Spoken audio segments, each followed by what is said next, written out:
Okay, while others are joining, I will quickly start first by welcoming you all and thanking you for being here. My name is Leonardo Improta, and I'm a communication officer at Icons Innovation Strategies. It is a pleasure to moderate you this webinar and to welcome you to the fourth and final webinar of our DriVe2X series. Before we begin, I wanted to briefly introduce you to our project. For those who already been here in this series before, this will be a repetition. For those who didn't, just a brief introduction to our project. So in a nutshell, DriVe2X is a Horizon Europe project that aims to accelerate the uptake of electric mobility through innovative bidirectional smart charging solution and also a stronger understanding of how vehicle to everything can support the energy transition. The project combines research, digital tools, hardware innovation, and also policy support to help making V2X more scalable, affordable, and user-centered. Among its core objectives, as you can see here, we have the improvement of knowledge of V2X technology, the understanding of user behavior and barriers, developing a user-centric local V2X marketplace, as well as testing affordable and user-friendly solution, and assessing impacts on grid and energy markets, and finally supporting wider research and market uptake. Speaking about numbers, DriVe2X is composed by 20 different partners from around Europe and UK, with the consortium led by LUT University, the Lappeenranta University, and contribution from research organizations such as Tecnalia, which we have today with us, universities, technology providers, cities, and horizontal partners like Fondazione Icons. The project has also identified 8 specific demonstration sites in 5 different countries where the charging technologies are tested and validated. Those are the Isle of Wight in the UK, Maya in Portugal, Terni in Italy, Amsterdam in the Netherlands, and Budapest in Hungary. These pilots cover different charging scenarios, including vehicle to building, vehicle to grid, and also vehicle to home applications. And this allows the project to assess benefits for different users and local context. Now moving into our event of today, together with our partner from Tecnalia, we'll discuss the importance of urban planning for V2X technologies. And more specifically, the title of our webinar is Can Our City Grid Handle Massive EVs? Planning Urban Electrification with Smart Charging and Flexibilities. Our expert will examine how city-scale energy planning can anticipate, as well as quantify and manage the distribution grid impacts of mass EV deployment across alternative electrification pathways. Here is the agenda. We have the introduction for the topic. Then we will dive in with the EV mass deployment challenges, followed by the EV mass deployment opportunities. Then the DriVe2X methodology will be introduced and presented. And finally, we will have some key takeaways and results and the conclusion. Some ground rules before we start. You can post your questions in the chat, and they will be used to inform the Q&A session foreseen in the end. Remember to stay until the end, as you will receive an info pack as a takeaway. This is a particular dissemination format. It's a PDF file with about 4 or 5 pages that summarizes all the topic that we have been addressed together today that you can use as a takeaway. And finally, this is the fourth and final webinar of the series. Remember to follow the DriVe2X project on social media, such as LinkedIn, so that you won't miss the upcoming events and results from the project. Now it's officially time to start our webinar, and I will leave the floor to our guest, Ander Gomez. Ander is a renewable energy engineer with a master's degree on the integration of renewable energies into the electrical system by the University of the Basque Country. He has over 5 years of experience in research and development of advanced solutions for energy management at various research entities, such as the University of the Basque Country, the Sedutec Foundation, and Tecnalia Research and Innovation. Additionally, he has experience in strategic consulting, focused on new business models in the electrical sector through market and regulatory analysis.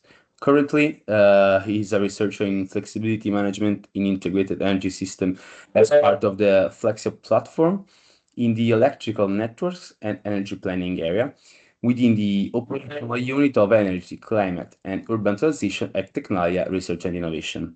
His main lines of work are the management and grid integration of distributed energy resources and storage system. He conducts his research in the field of flexibility management of distributed energy resources and their provision in various energy markets and adjustment services, developing software solution based on different techniques such as mathematical optimization or data-driven algorithms. With this full introduction, I will officially leave the floor to Ander, please. Ander, the floor is yours. Thank you. Thank you very much, Leonardo, and the Icons team for the opportunity to share part of the work that we are developing within the fruitful DriVe2X project. Actually, we will give a glimpse on the work that we are performing within the Work Package 10, which we are leaders of the activity that we are carrying within the project. Okay, so as you introduced, the topic of today will be basically trying to answer to this question, which is if our city grids are able or will be able to handle mass electromobility integration or mass EV integration within the grids. Okay, so for that, I will start with a brief introduction with some numbers to quantify a bit let's say, the dimension of the challenge that we will face on this topic. So first of all, I would like to show some numbers of the European Alternative Fuel Observatory, which is basically the expected rollout. Sorry, Ander, if I interrupt you, I think you're not taking control of the presentation and not switching the slides. Sorry. No worries. Okay. Now I think that I can. Yes, exactly. Right. Now you are in the first slide of the presentation. Thank you. Okay, thank you very much. Okay, now I will go to the introduction part. As said, sorry for this technical issue. They always happen. Okay, these are some. This is a chart of the EAFO, basically representing the expected rollout of plug-in light-duty electric vehicles within European roads. So by 2020, there were more than 100,000 heavy-duty vehicles, almost 5,000 electric buses, and 1.5 million of light vehicles already in the roads. And let's say that the target or the roadmap is to get to 50% of EV share within Europe. So this would represent 25 million electric vehicles in our roads, and as we will explain a bit later on, most of them integrated within urban systems, which is one of the key challenges that we have identified within the project. So diving deeper into, let's say, country level specifications, many countries within the European Union already have their, let's say, objectives for 2030 in their national energy climate plans.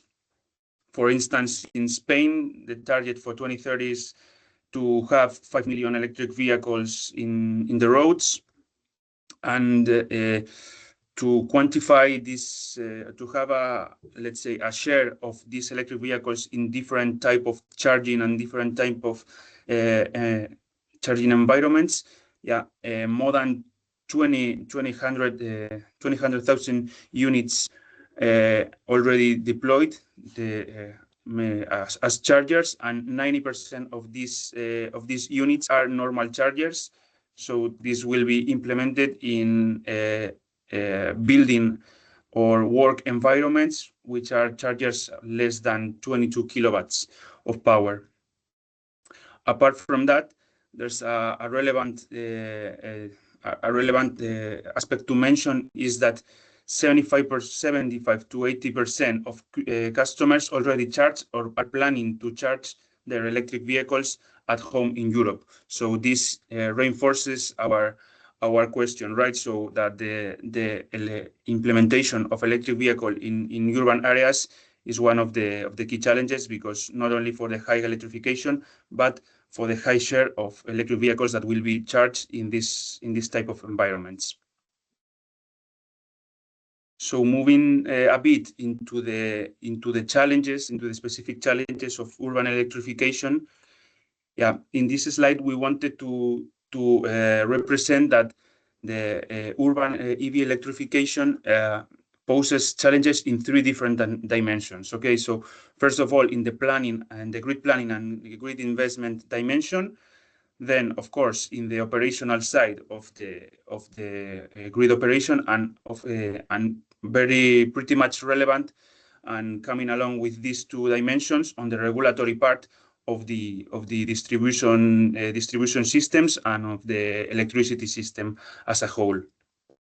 So there are three key points that will be very relevant challenges in this line. So first of all, that distribution grids are oversized, but not to cope with this massive electrification, but only to stand a demand growth, which is basically projected as a, let's say, normal or not so high electrification. Right, so they basically, the grid planners did not count on the massive development of electric vehicles. This, by average, supposes adding 7 kilowatts of power for each of the consumers connected to that grid. So the distribution grids were not planned to stand such a demand growth. Additionally, this, of course, will suppose significant costs in terms of either upgrading the grid, so the grids have to stand this electrification, so there has to be a massive investment in distribution grids, and for that, this will suppose to take costly measures, and this, of course, will represent an increase of electricity bills of European energy consumers. So in this regard, this is why we are working hardly on smart charge management and V2X charging algorithms to try to reduce this cost that will be transferred to electricity consumers. And last but not least is the change of the challenge that supposes this to the distribution system operator, right? Because in this scenario with the high electrification and flexible, let's say, EV charging, the system operator will play a new role, not only as system operator, but also as a market facilitator to enable this market-based flexibility. So how EV users can provide services to the grid using markets and obtaining revenues or cost saves using their resources. So, of course, this let's say this challenge has impacts in both dimensions. One in the, let's say, in the grid segment, depending on the voltage level and the type of grid that we are connected on, but more in a systemic level, also there will be a very relevant, let's say, impact on the time horizon. So depending on the EV uptake, the challenges and the solutions needed will be very different.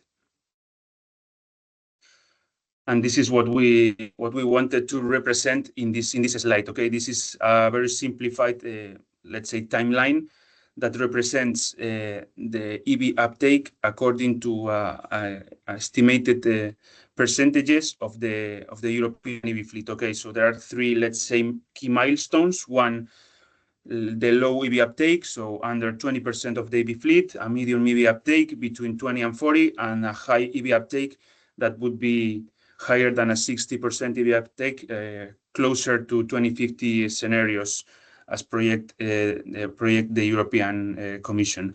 Okay, so depending on the milestone that we are, of course, the technologies that will be used will be different. So in a, let's say, in a low EV uptake scenario, basically with a smart charging and API-based control of electric vehicles would be enough to integrate all these new resources and avoid issues in the distribution grid. So basically, in this low EV uptake scenario, we can control the charge of electric vehicles and align this charge with renewable energy sources to minimize the impact on the grid. But if we continue electrifying mobility, these solutions will not be enough. So we will have to move to a more, let's say, flexibility-based scenario where smart charging is already more than harmonized and most users will do smart charge, but it won't be enough to cope with this massive electrification. So in this scenario, we will need to provide flexibility-based tariffs, so to provide signals to the users to modify their charging patterns according to the state of the grid. And additionally, in many countries, flexibility markets will be open, and already they are already open in many European countries to enable this EV electrification. So in this second scenario, demand response and flexibility markets are already being implemented. And the very last scenario, so the more 2050 scenario related picture will be the one with high EV uptake, in which grid limits are already met, the flexibility and local markets are not enough. So in this case, we will need to provide different solutions. Of course, we will have to upgrade the grid, but also we will probably have to control or provide direct control to the DSO to limit the charge of some of the vehicles. So in this case, the problem is not just about tariffs or about smart charging, but this is a multi-actor system level coordination exercise, which the one that will be needed to enable this electrification numbers.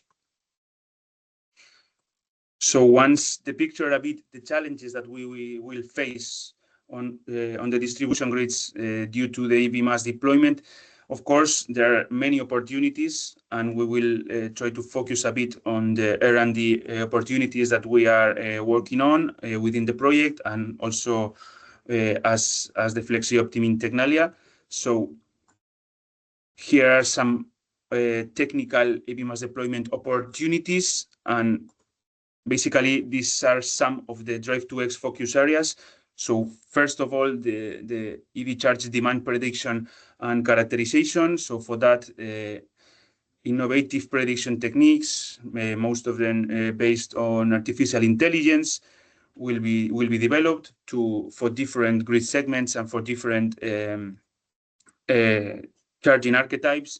And this is part of the work that we are doing as Tecnalia with the LUT team to try to characterize and define types or archetypes of electric vehicle users and charging patterns, to try to ease a bit the identification of these users and how they will charge, and how we can predict their demand to ease their integration in the system. But additionally, another technical exercise that we are performing, and this is our core work within Work Package 10, would be the optimization of the distribution grid planning and the optimally locating, when possible, these EV chargers. So for that, advanced planning and grid analysis tools have to be developed and validated in real scenarios to see how the grid is not able now to enable this electrification, but also in future possible or alternative scenarios, as I will detail a little bit later on.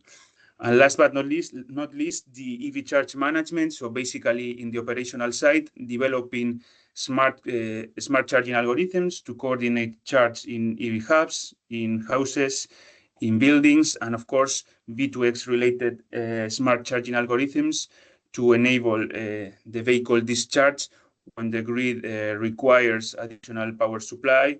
We are working on the development of these charging algorithms. More technical issues that are relevant in this scenario, but that we are not fully working within the project, but again, are relevant for enabling this electrification are basically upgrading monitoring and control system within these distribution grids, mostly to provide higher low voltage grid visibility. And more on the DSO side, developing and installing advanced grid management devices more related to the fast and ultra-fast charging station zones, where, for instance, on-load tap changing transformers or flexible power links will be relevant technologies to enable these charging scenarios. And not only technical, but as mentioned before, key regulatory issues will have to be faced. So more than issues, opportunities for the DSO and for the rest of the players within the sector. One, of course, the DSO remuneration schemes will have to be adapted. Different technologies and activities will have to be contemplated within their economic schemes. So operational platforms and operational exercise-related costs have to be included within their remuneration schemes to enable them to be this market facilitator that they will have to be necessarily in the future to enable these scenarios. And of course, on the DSO, but also on the national regulation authorities side, the potential of innovative grid tariff designs to enable this flexibility and to move towards this mid-EV uptake scenario that we mentioned before. This also will be a very good opportunity to provide innovative solutions on the tariff side. So once depicted a bit let's say, the scenario and the opportunities and challenges that we are facing within the project and that we are working on within the Work Package 10. Now I wanted to share a bit the methodology that we have developed and we are actually now validating in one of the demonstrators of the project, which is the Tecnalia grid. So yeah, I will dive a bit on this methodology, the steps, and first, in a nutshell, basically, within the Work Package 10, we have developed a urban planning methodology, which integrates different layers, as you can see here in this picture. So we move from the basic mapping, let's say, layer or mapping tool to the distribution grid layer, then the distributed energy resources connected to these buildings, energy data, and then we upscale this to different scenarios with different EV electrification patterns and archetypes. So basically, this methodology in a nutshell would be the methodology where we combine scenario-based analysis with grid-aware electrification modeling. So basically, we create different scenarios of electrification with different EV rollout, let's say, conditions, and we analyze the impact in the building stock and also in the distribution grid using as many real-world data as possible. So basically, there are four, let's say, core lines that we implement within this methodology. First, the definition and construction of V2X archetypes, as mentioned, with the collaboration of the LUT team, we are trying to identify these V2X archetypes. Then, of course, we have to model the relevant elements of the urban environment, so not only the grids, but we have to model as precisely as possible the buildings and the urban characteristics of the use case. Then, of course, we georeference all these elements and the electricity grid to have a clear picture of the system that we want to analyze. And last, we identify the mass deployment strategy that we want to analyze, and we create some relevant and representative scenarios for the future for this area. So yeah, basically, what we start from this detailed use case analysis from the picture we have in this moment. So basically, we do a diagnosis and we construct what we say a reference scenario, which will be the one we will use to compare with different electrification scenarios that we will construct and analyze later on. Basically, these electrification scenarios are policy driven. So what we do is analyze the regulatory or the national energy climate plans, and we try to align the electrification scenarios to the policies and the drivers that will move it for 2030 or for 2050. So basically, the scenarios constructed are policy driven to be coherent with the future of this area or of this country. So regarding techniques, there are like 5 levels of different techniques according to what we need to perform within the methodology. The first layer, let's say, is more related on buildings, which are one of the key resources to be analyzed. First, we have to model the building stock from the energy perspective, of course, and then we have to characterize the buildings more on the constructive perspective. So with that, we have a clear picture of the buildings and how these buildings will consume or produce energy in the different scenarios. Then we have to perform a georeferenced multi-criteria decision-making process. This is more on the selection of the urban area or the urban, let's say, part that we will analyze.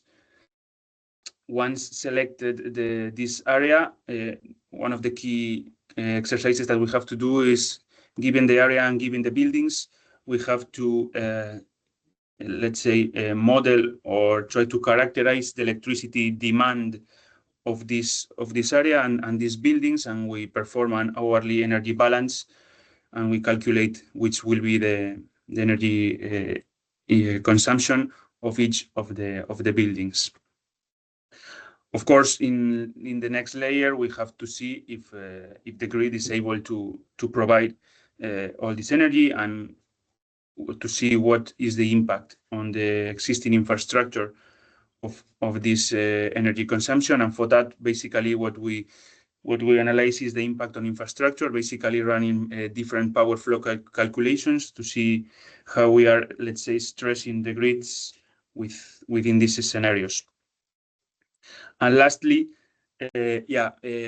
we basically do urban or city level energy strategy integration. So as mentioned, we take policy-driven scenarios or locally policy-driven roadmaps to try to analyze and identify the most relevant and most probable scenarios to be studied. And according to these scenarios, we have to, let's say, assign to each of the buildings different distributed energy resources like PV, like heat pumps, not only EV electrification, but also thermal energy use electrification has to be considered. And of course, the projected scenarios for EV electrifications have to be characterized. So this is basically what we do in this using these energy resource design optimization techniques.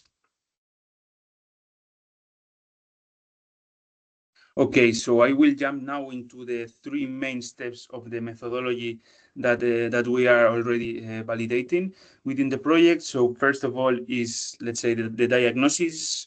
We have to define clearly which is the current status of the selected area. So first, we have to take the case study, analyze it, understand it, and provide a pre-analysis before selecting the specific grid segment or urban area that we want to analyze.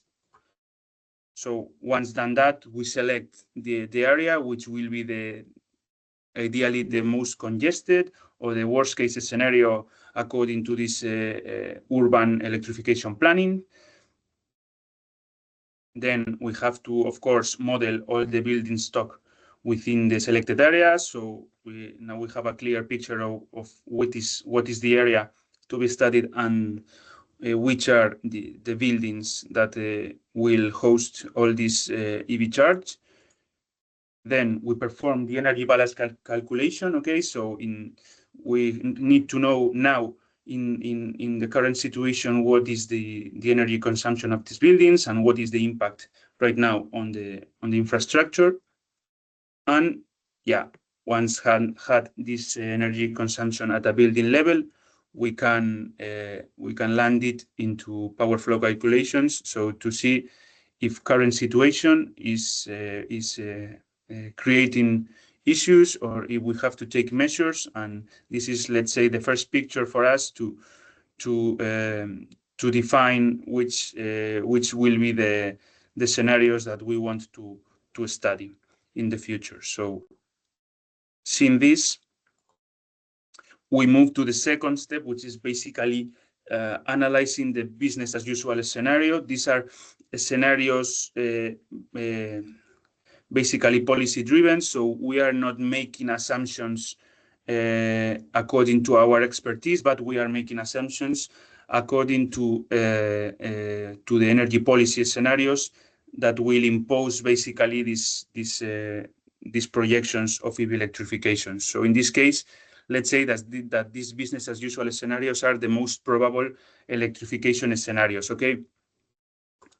So we follow a similar pattern as in the diagnosis phase. First of all, we will have to implement this city energy strategy within the model. So we have to take let's say these positions and implement them within our building stock model.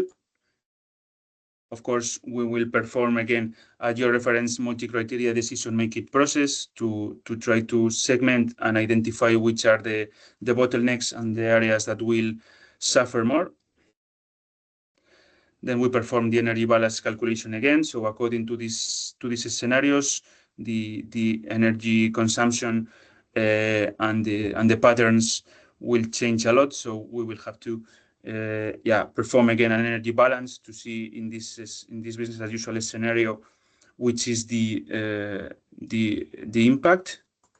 And once analyzed which is the consumption for each of the buildings and for the whole area, we will perform the power flow again to see in this new scenario which are the new issues and which will be the measures that we will have to take so to minimize the impact on the infrastructure. And similarly, we perform different alternative scenarios. These scenarios are, of course, energy policy driven again, but in this case, let's say we assume or we define different electrification patterns to see which are the sensibilities according to modifying the EV charging patterns, the type of charge, the location of the EV chargers, and so on and so forth. Basically, modify the key elements that we have identified in previous steps to see how the impact on the grid is augmented or reduced by modifying these key elements. Okay, so basically we take this representative building and it is characterized to have a detailed picture of the area to be studied. We provide an optimized design in this case to host all the new energy resources. So basically, we try to design which would be the best sizing and location in our case for the EV chargers, but also if we speak about thermal energy electrification, we try to size the thermal heating and cooling devices to to enable the electrification. So by that, we optimally design these new buildings according to the new energy resources. Then we perform again the energy balance calculation to see now what is the picture when we add or when we modify existing distributed energy resources. And lastly, of course, we have to see if our new alternative scenarios are improving or are not helping the business as usual case study, okay, by running power flows again. So I hope that it is a bit clear what is the methodology that we proposed within the project and that we are now validating within the Tecnalia demonstrator. And I would like to show you the first, let's say, use case that we used to validate it. We cannot yet provide you the information of the Tecnalia demonstrator because we are currently working on that. But we wanted to share with you the first validation exercise that we did within Bilbao. So we took a residential neighborhood in the north of Spain. So in this case, of course, in Bilbao. And we tried to validate this methodology for a real urban area to see how it worked and to see the level of detail and the level of let's say precision that we obtained with the methodology that we have been working on. Okay, so in this case, as said, it's an urban residential neighborhood. It's more than 450 buildings. 50% of them are quite old buildings, and this is relevant for the electrification of thermal needs that also we included in this validation exercise. So apart from that, of course we have to analyze which is the annual energy consumption, and basically it's 26.8 gigawatt hours of electricity consumption every year.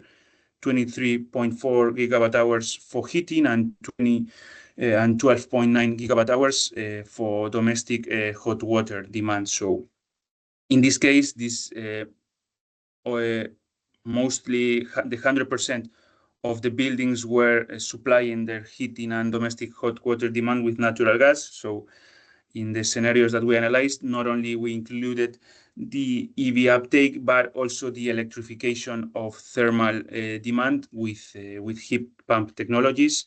So this is the demand that has to be supplied with this new technology. So once having, let's say, the picture, the energetic picture of the area, of course, we had to develop the grid model, the one that will stand this electrification. In this case, we had to use a synthetic network model, and we adapted it to the building stock that had already been characterized and the urban topology of this neighborhood. So basically, we took a reference network and we implemented it in this area because we didn't have the grid model for this case.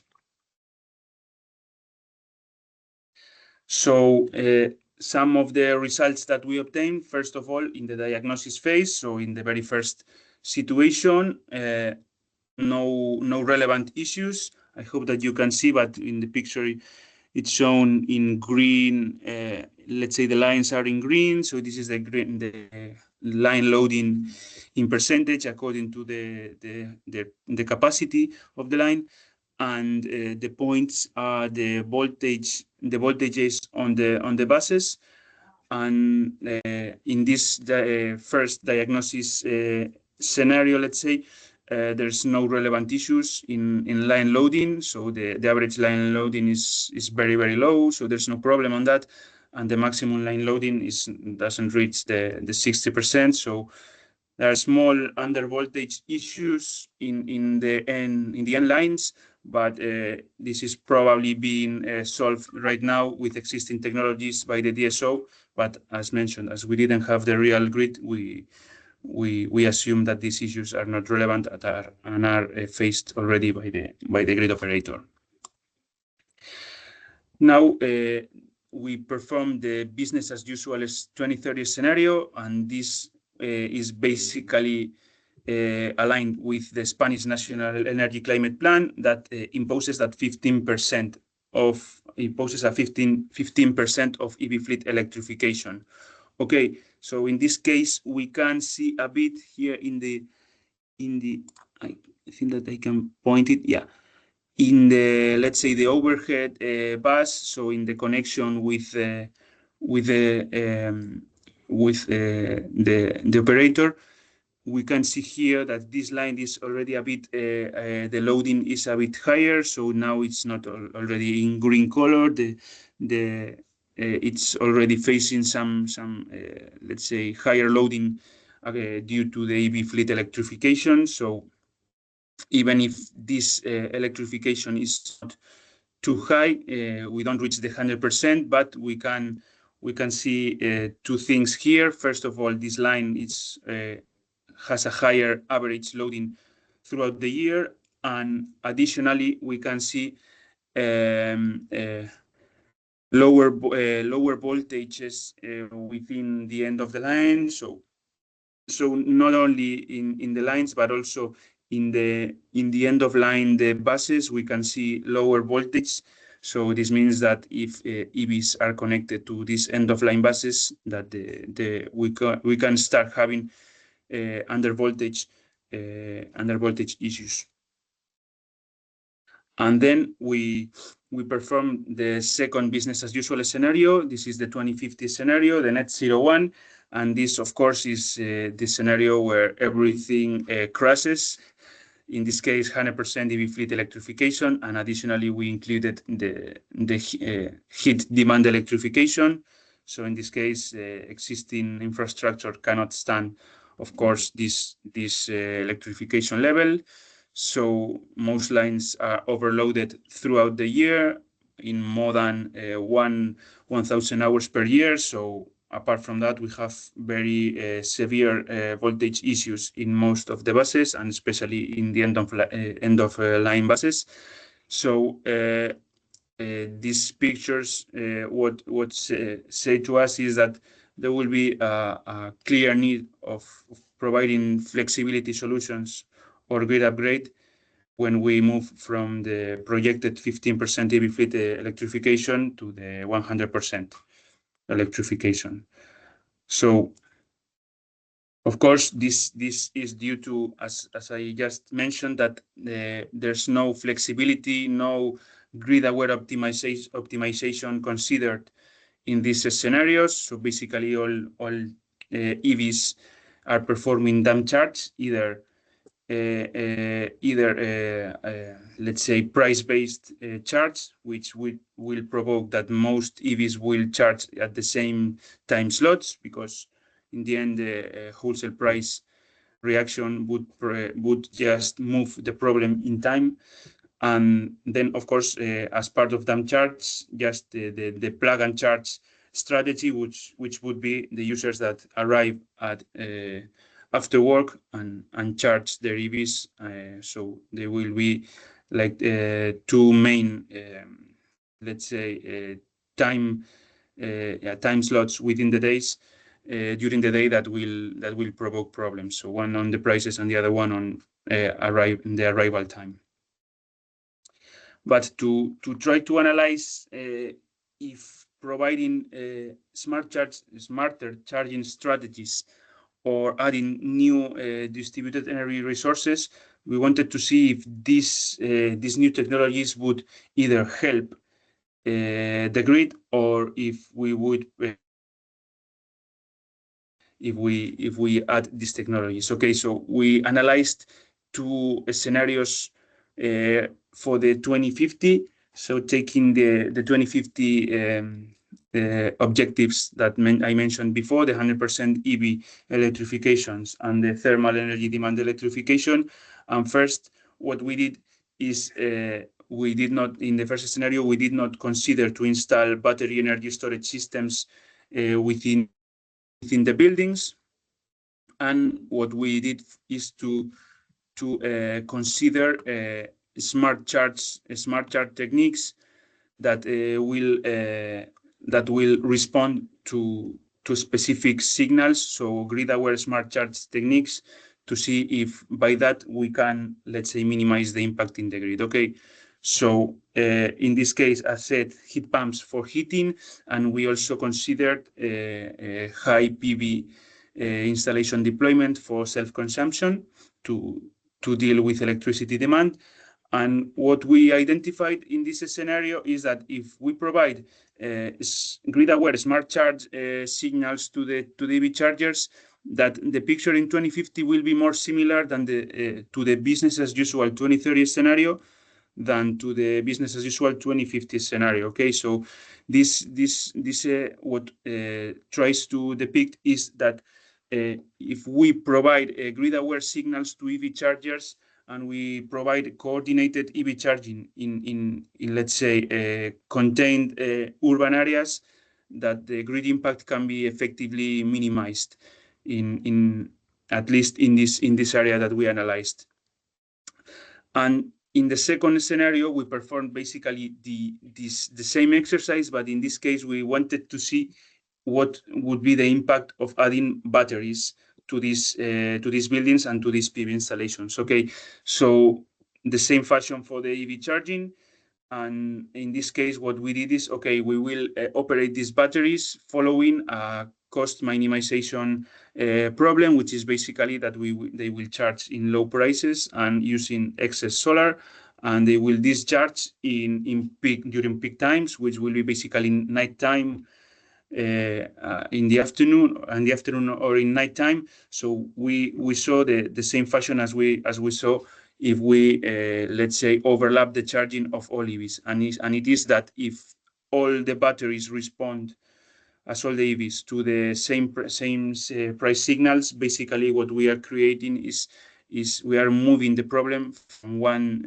let's say a period of the day to another one. So in this case, adding batteries is not enough, and the scenario that we have obtained is not so critical as the business as usual 2050. So the hours where we exceed the line loading are lower, so about 300 hours per year as an average, but we are not, let's say, solving the problem at all. So in this case, more than price-based management of storage systems will be needed. Okay, so once shared a bit the scenario that we have worked on to validate, and hopefully soon we can provide numbers and results on the Tecnalia grid that we are working on. I wanted to share some conclusions on the methodology, on the results that we have obtained, and of course on the let's say analysis that we have done, so to provide some takeaways to you regarding this topic. So first of all, yeah, we have seen that at least the alternative scenarios that we have designed for the case that I have presented, that they contribute to reduce the grid loading. So smart coordinated EV charge following grid, let's say, grid issues or grid signals can help to reduce loading. But on the other side, as said, uncontrolled price-based charging might cause additional grid issues. So this is, let's say, the paradigm is that, okay, the solution is being now the problem. So we think that the price-based optimization or charging will be the solution, but if it is not coordinated, let's say, in a higher perspective or in a higher level, now this type of charge could cause problems. Okay.